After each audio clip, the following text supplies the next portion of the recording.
Greetings fellow tankers, and welcome back to World of Tanks with GuP Alliance. It's Comrade Johnboy again, and this time we're having a sneak peek at the upcoming 9.0 update to World of Tanks. And wow, just wow.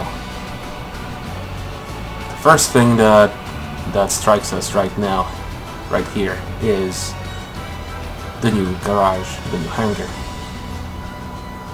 There's so much detail.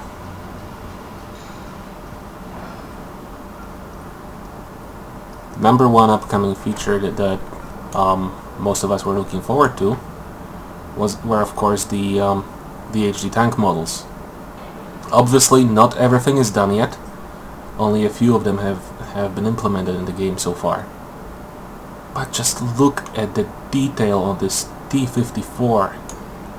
This is just amazing. The tracks, the fully articulated suspension, and even the rifling in the barrel. Well, for comparison, let's have a look at the T-62, which didn't get this treatment yet. From up close, the difference is just ay. So what other tanks have been given the HD treatment? Well, hard to say. It does seem like the KV-2 has been sharpened up a little bit, although the geometry is still old. Now what certainly has been updated is the Henschel Tiger. And here it is. Obviously it's still the exact same late model Tiger 1, as you can tell from the missing outer row of wheels and the single headlight that it has, a single viewfinder port, and the late model hatch, exactly the same one as they later used on the Tiger 2. And once again, the detail on this thing is extraordinary. Look at a twist in the rope, in the towing cable. Look at the scratches in the paint. Look at the little kinks and dents in the fenders. This is absolutely amazing. And of course you can have a look down the barrel all the way down. The one jarring thing, of course, is it's still the Feldgrau paint job, which is completely wrong for the late model Tiger. It should have been Dunkelgelb.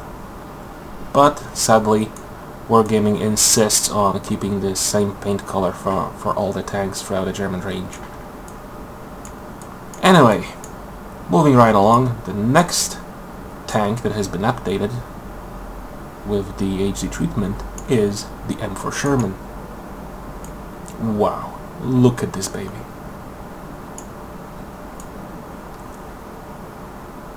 Look at the little wear and tear detail in the track pads.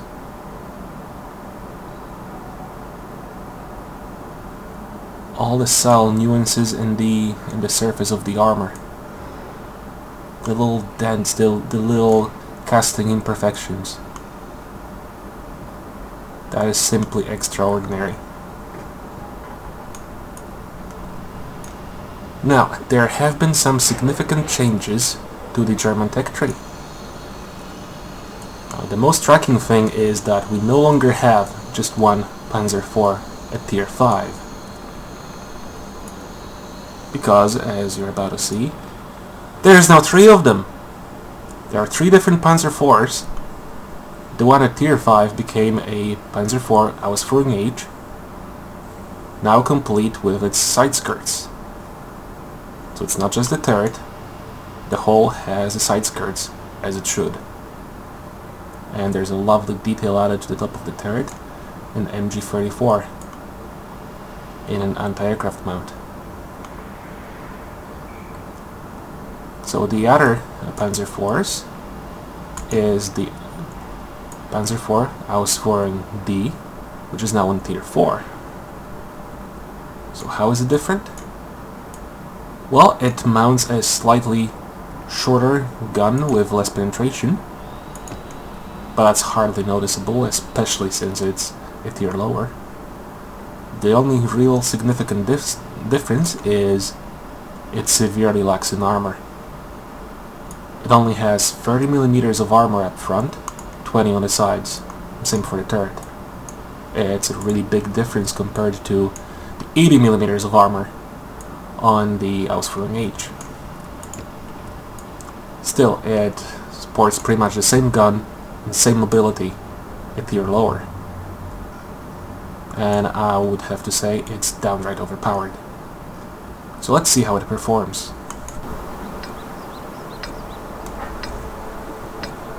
Auf geht's! So here we are at Lakeville. Sporting a Panzer IV in a game where we would normally see maybe the M3 Lee as the dominant medium tank.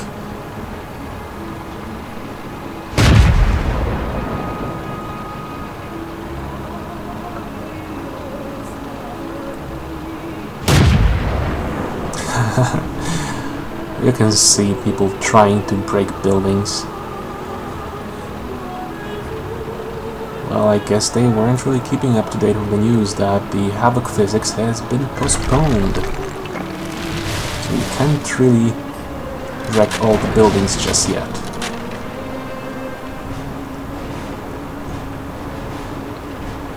And we're coming up to the center square in the town, and you're about to see the main problem with this new Panzer IV. It severely lacks armor, and I think I'm penetrated. It's my first battle in it, I'm only just getting used to it.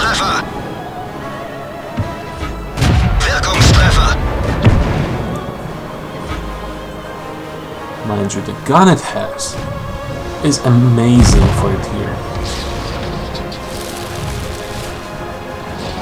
This is going to be a fantastic sniper tank. Come to think of it, it's sort of like the Henschel Tiger, many tiers lower.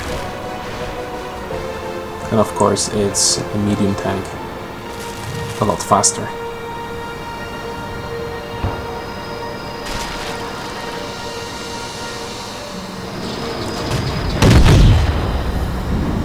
Whoa.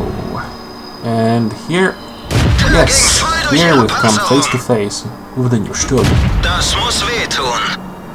It's not exactly the best introduction to it, since we end up shooting it to pieces. Erwischt.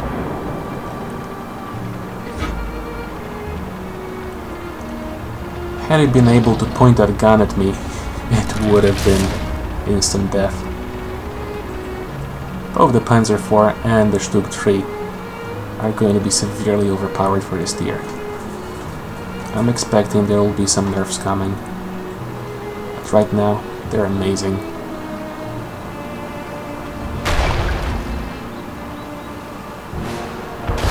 You can see the tier 4 Panzer IV still has the same amazing mobility that the tier 5 Panzer IV had. It's such a joy to play.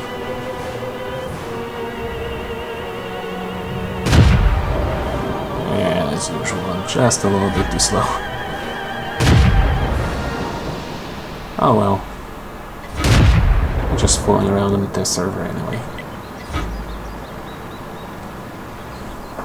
So, yeah, that's quite something, isn't it? Now it gets even better. Because there is the same Panzer IV at tier 3. Now, this one cannot mount the long guns, the long anti-tank guns, and they're limited to using the stubby little infantry support howitzer, the 75mm. And it has even less armor, and only 14mm of armor all around. This thing is paper thin.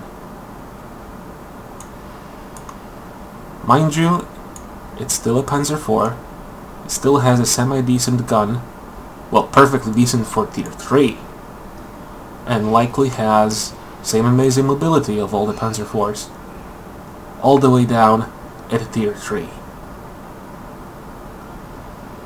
Sadly, I wasn't able to test it, because this being a test server, no one's interested in testing the actual new things. Everybody just wants to play their tier 10 tanks.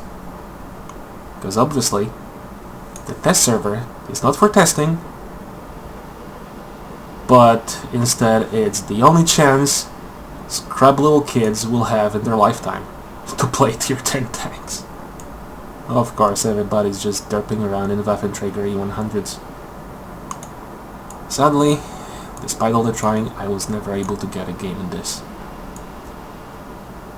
I can imagine, however, there'll be a lot of crying and complaining on the forums that it's severely overpowered. Well, time will tell. Another big change in the German tech tree was the introduction of a new Stug, Ausf B, a tier below the previous Stug tree, which is the Ausf G. The Stug Ausf B is similar in most regards, has the same amazing mobility, same camo value. It cannot mount the insanely long gun that the Stug Ausf G can. It can, however, mount the 105mm howitzer.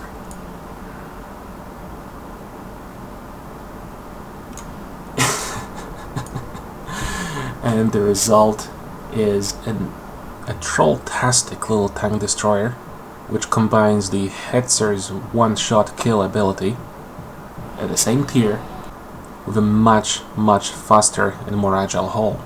Oh, there's going to be so much crying on the forums. This thing is amazing. Now, there haven't been all that many other changes to the other tanks in the game.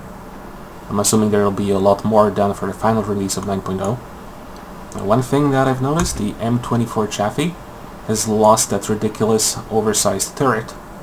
It only sports the historical turret. It actually looks quite nice now.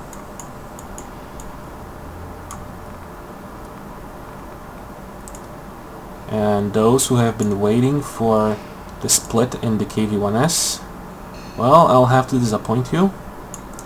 The KV-1S, at least on the test server, is still here, exactly the same as it was.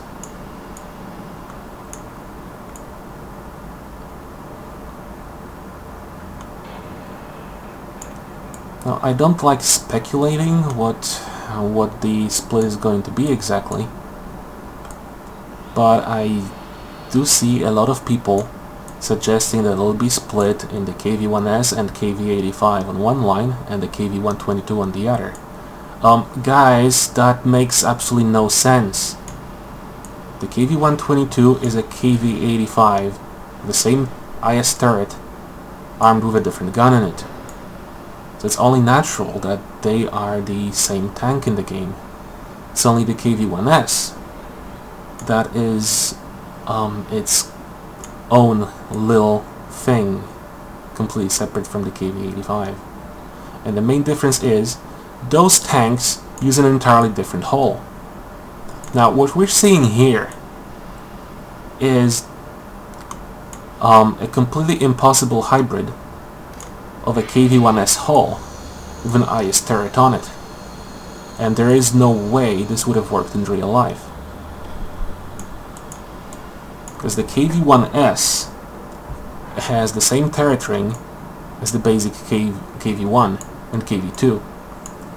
It would never be able to support this turret of the KV-85. The KV-85 has been severely modified. The turret ring has been moved a lot more forward. It doesn't have the driver's hatch anymore and has really pronounced rounded bumps on the side to accommodate the huge turret ring. Because that is the primary difference between the KV and the IS. See, the IS, well, most of the hull is the same. The IS is basically an upgraded KV. But you can see how the top of the hull spills over on top of the fenders, allowing for this massive turret ring. You can see the edges of it right here. And this same turret ring was installed on the KV-85 to allow the use of this turret. And there is just no way in hell this turret would fit on this hull. So the KV-1S, as we know it right now, is sadly just a fantasy tank. So if this split happens, it'll have to be a KV-85 as a separate line, with the 122mm gun as its top gun, and it would have to be a lot slower than the KV-1S. It will basically be a worse IS, a tier lower. And the KV-1S itself, well, I don't know, because it doesn't really have any research options available to it. Historically, it was just that. It was a KV-1S with one turret, one gun, which means it might actually become a premium tank.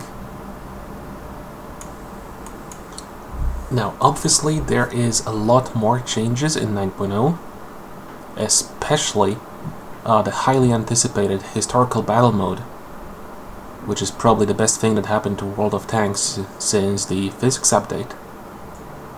But that obviously is a topic for another video. Hope you've enjoyed this one, guys. Give us a like if you have, subscribe, and see you around next time.